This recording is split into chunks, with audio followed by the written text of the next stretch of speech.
Hello students, welcome on success steps with Priyanka. Hopefully आप सब बेहतर होंगे और पॉजिटिव एनर्जी के साथ अपनी पढ़ाई कर रहे होंगे। उम्मीद करती हूँ आप जिस भी एग्ज़ाम की प्रिपरेशन कर रहे होंगे पूरी मेहनत और पूरी शिद्दत के साथ कर रहे होंगे। तो आइए हम अपनी प्रैक्टिस को शुरू करेंगे। आज मैं आप सबके लिए यूथ प्रैक्टिस को कंटिन्यू करते हुए कताई सूत निर्माण रेशा चैप्टर के सारे क्वेश्चंस को ले आई हुई हूँ। तो इन सबको हम सॉल्व करेंगे। आज के क्वेश्चंस छोटे छोटे हैं और बहुत समझाने वाले नहीं हैं, तो हम फटाफट से आज के क्वेश्चंस को करते चलेंगे। बेसिकली मैं आज 50 क्वेश्चंस को लेना चाहती हूँ, तो हम फटाफट से करेंगे कि जल्दी हो जाए। चलिए आइए आज का फर्स्ट क्वेश्चन हम देखेंगे। धागा तैयार करने के लिए घूर्णन साधन कपड़े में हवा का स्थान डॉट डॉट डॉट नहीं करने के कारण हो सकता है। क्या हो सकता है? Filtering, bleaching, synthetic, ripening. तो यहाँ पे रिपनिंग आएगा डॉट डॉट की जगह पे। डी ऑप्शन राइट हो जाएगा। धागे की फिसलन में निम्नलिखित में से कौन से कारक योगदान करते हैं? धागे की चिकनाई, ढीली बुनाई संरचना, खराब समाप्ति, शपी। तो धागे की चिकनाई भी फिसलन में आपका हेल्प करेगा, ढीली बुनाई भी अगर होगी तभी भी धागा फिसलेगा और ख़राब समाप्ति होगा तभी भी। तो डी ऑप्शन इसमें राइट हो जाएगा। कौन सी प्रक्रिया से सूत के रेशों को सूत के बीच से अलग किया जाता है? कौन सी प्रक्रिया है आपकी? ए ऑप्शन है गिनिंग, बी ऑप्शन है कार्डिंग, बी सी है कॉम्बिंग और डी है ड्रॉइंग। तो ना ड्रॉइंग है, ना कार्डिंग है, ना कॉम्बिंग है। गिनिंग की प्रक्रिया में सूत के रेशों को सूत के बीच से अलग किया जाता है। ये कपास में होती है। ए ऑप्शन राइट हो गया। अगर आपको सेशन पसंद आ रहा होगा तो प्लीज़ वीडियो को लाइक कर दीजिएगा और यूथ प्रैक्टिस को कंटिन्यू करने के लिए मेरे चैनल से जुड़ जाएगा, जिससे कि आपको यूथ प्रैक्टिस की जो भी प्रैक्टिस में डालती हूँ आपको कंटिन्यू मिल पाएगी। कंघी करते समय छोटे तंतुओं को हटाने हेतु की गई प्रक्रिया क्या है? कैलेंडरिंग है, रेटिंग, पानी में डुबाकर रेसे को हटाना है, हैकलिंग है, रेसे खींचना। तो रेसे खींचना ड्राइंग होता है, हैकलिंग होगा आपका सन ऑफ साफ चूक करना। कॉम्बिंग करते समय छोटे तंतुओं को हटाने हेतु की गई जो प्रक्रिया होती है वो हैकलिंग होती है। अगर आपका कोई भी डाउट रह जाता है क्लास के दौरान तो आप लोग मुझे ज़रूर कमेंट करके बताइएगा, मैं उसको ज़रूर सॉल्व करूँगी। और होम साइंस से या फिर कोई भी और डाउट है आपका तो उसको भी आप कमेंट कर सकते हैं। क्वेश्चन नंबर 34 है, रेशों के उनके डॉट डॉट डॉट के आधार पर ग्रेडिंग दी जाती है। किसके आधार पे? समानता के आधार पे, लंबाई के आधार पे, दीर्घाकार के आधार पे, स्टेप लघु आकार पे। तो रेशों को उनके लेंथ के आधार पर ग्रेडिंग दी जाती है। तो बी ऑप्शन आपका राइट हो गया। यार्न धागे जो छोटे छोटे तंतुओं रेशों से बनते हैं उन्हें कहा जाता है। क्या कहा जाता है? फिलामेंट यार्न, स्टेपल प्रधान यार्न, सी कह रहा है सादे यार्न, डी ऑप्शन कह रहा है रोचक फैंसी यार्न। तो जो छोटे धागे तंतुओं से बनते हैं, रेशे बनते हैं, उन्हें स्टेपल प्रधान यार्न कहा जाता है। स्टेपल यार्न उनको कहते हैं। स्टेटमेंट है, तंतु जिनमें अधिक मात्रा में अनियत क्षेत्र होते हैं उनमें चुन्नट आने की संभावना बहुत बहुत जो है अधिक होती है। और इसका रीजन है यह अंतर आणविक बंधन शक्ति के ना होने के कारण होता है। ये ऑप्शन है ए और आर दोनों सही है, तो ये दोनों सही है, ऐसा होता है। निम्नलिखित में से कौन सा धागा नूतन धागा है? रेटिने, स्लव ग्रंथिला सूत्र, केबल, बोंकर, डोरिकाट। तो जो नूतन धागा होता है उसमें आपके रेटिने, स्लब और बोंकल धागे आते हैं। तो फर्स्ट में रेटिने है, बोंकल है और स्लब है। फर्स्ट, सेकेंड और फोर्थ। फर्स्ट, सेकेंड, फोर्थ की बात कौन सा ऑप्शन कर रहा है? पहला, दूसरा और इसमें पांचवा है। यहाँ पे दूसरा है पहले, यहाँ पे आपका सी में दिया हुआ है पहला, दूसरा और चौथा। So C option is the right answer. Now the next question is, किन से स्ट्रक्चरल जैमिंग पंक्चर को रोक दिया जाता है? किससे रोक जाता है? चैन टाँकों के प्रयोग से, मोटे धागों के प्रयोग से, पतले धागों के प्रयोग से, लॉक टाँके के प्रयोग से।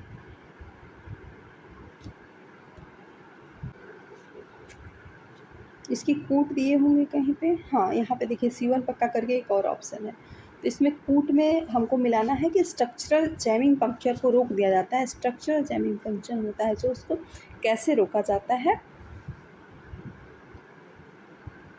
तो C1 पक्का करके उसको रोका जाता है। फिर स्ट्रक्चरल जैमिंग पक्कर की बात हो रही है। स्ट्रक्चरल जैमिंग पक्कर की बात हो रही है, जिसमें क्या रोका जाता है, C1 को पक्का करने से रोक दिया जाता है। उसके बाद आपका चैन टाकों के प्रयोग से भी रोक सकते हैं और पतले धागों को प्रयोग करके भी रोक सकते हैं। तो ए और सी इसमें आपका हो गया, और ई, ए, सी और ई जिस ऑप्शन में होगा वही हमारा सही होगा। आइए देखते हैं, इसमें ए बी सी की बात हो रही है, ए सी और ई की बात आपके बी ऑप्शन में हो रही है। So B option is the right answer. पारंपरिक रिंग कताई की क्रिया का सही क्रम दीजिए। क्या होगा सही क्रम? उठाना, कंघी करना, खोलना, साफ करना और सम्मिश्रण करना। फिर डी है कार्डिंग, कताई, रोमिंग, ड्राइंग और ड्रॉफ्टिंग। तो जब भी रिंग कताई की क्रिया होती है, रिंग स्पाइनिंग होती है, तब सबसे पहले हम उसको खोलते हैं, साफ करते हैं और रेशों का मिश्रण करते हैं। तो आपका सी सबसे पहले हो गया।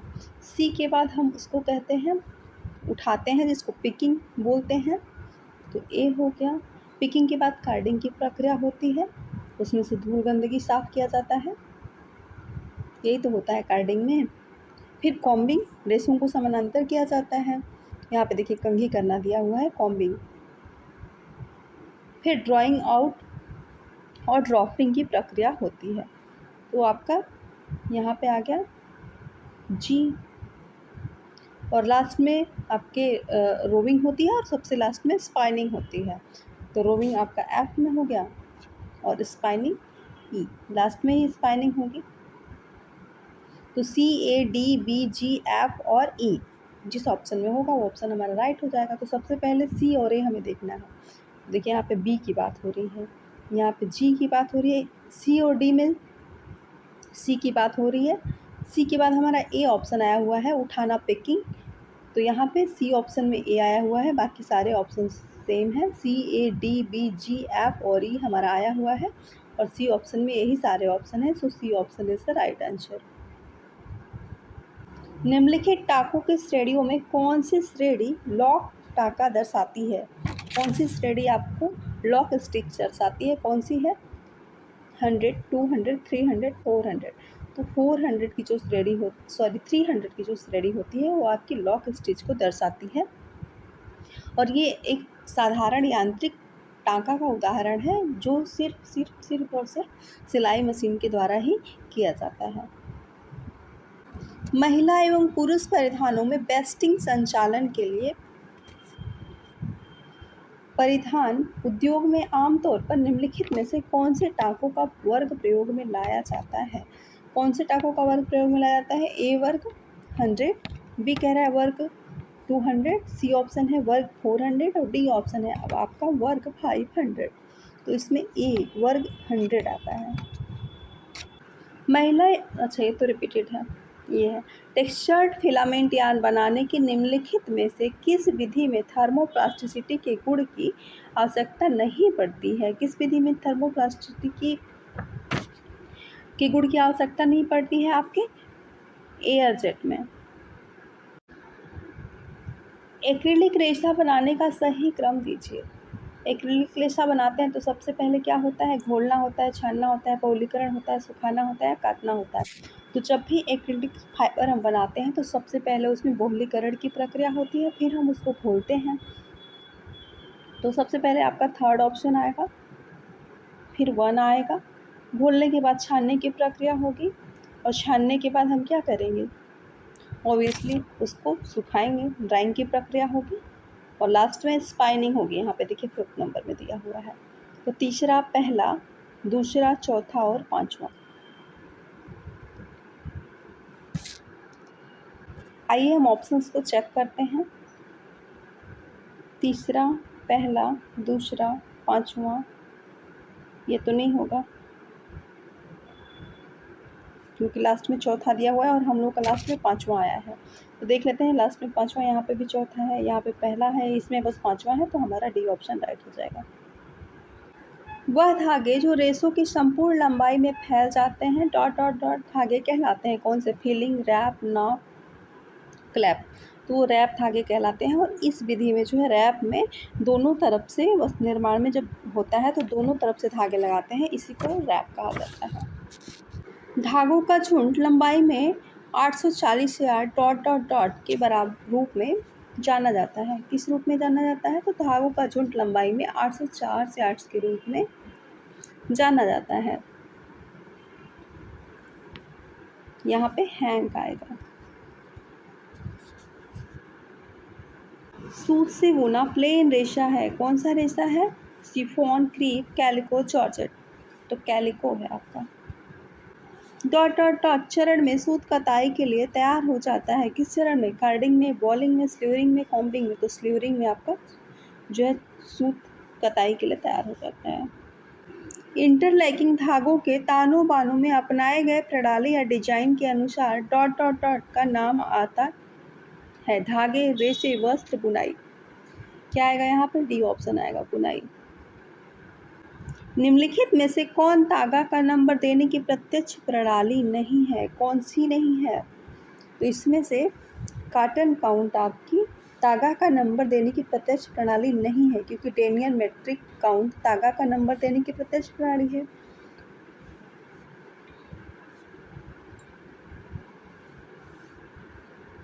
निम्नलिखित नवीन किस्म के सूत धागा हैं। कौन से हैं? क्रेप सूत, वॉकल सूत, स्लब वर्कृति सूत, फ्लॉक सूत। तो इसमें से क्रेप सूत तो नहीं होगा, बाकी ये तीनों होंगे। वॉकल सूत, स्लब वर्कृति सूत या फ्लॉक सूत, ये तीनों ही आपके नवीन किस्म के सूत धागा हैं।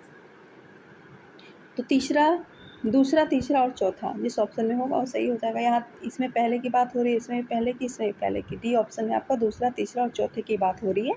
सो डी ऑप्शन इज राइट।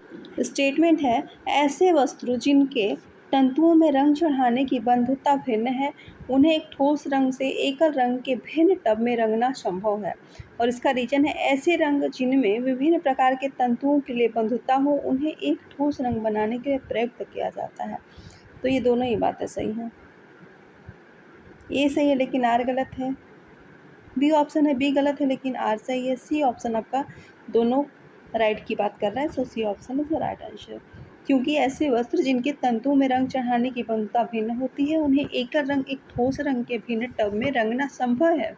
क्योंकि ऐसे रंग जिनमें विभिन्न प्रकार के तंतुओं के लिए बंधुता हो, उन्हें एक ठोस रंग बनाने के लिए प्रयुक्त किया जा सकता है। निम्नलिखित में से कौन सा तंतु लचकदार नहीं है? कौन सा नहीं है? न्यूफ्रिन, स्पेंडेक्स, इलास्टिन, विस्कोस।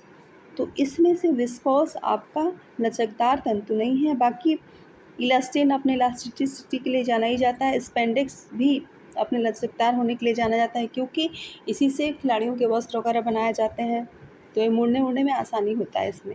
न्यूप्रिन भी आपका रबड़ के समान ही होता है, तो रबड़ का समरूप ही इसको समझिए। तो इन तीनों में इलास्टिसिटी होती है, लचकदार होने की क्षमता होती है, बल्कि लेकिन विस्कोस में नहीं होती है। निम्नलिखित धागों के बंडलों में कौन सा बंडल केंद्र रहित है तथा क्विल्टिंग और कढ़ाई की मशीनों में प्रयोग होता है? कौन सा क्विल्टिंग और कढ़ाई की मशीनों में प्रयोग होता है? कोकून, स्पूल, कोन, वाइकोन। तो इसमें कोकून प्रयोग होता है। नेक्स्ट देखेंगे, सूत निर्माण का पारंपरिक प्रक्रिया का सही क्रम बताएं।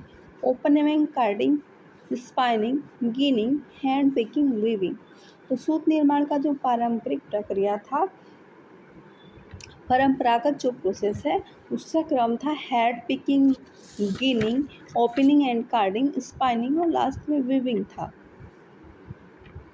तो आप सबसे पहले हैंड पिकिंग करेंगे, फोर्थ हो गया।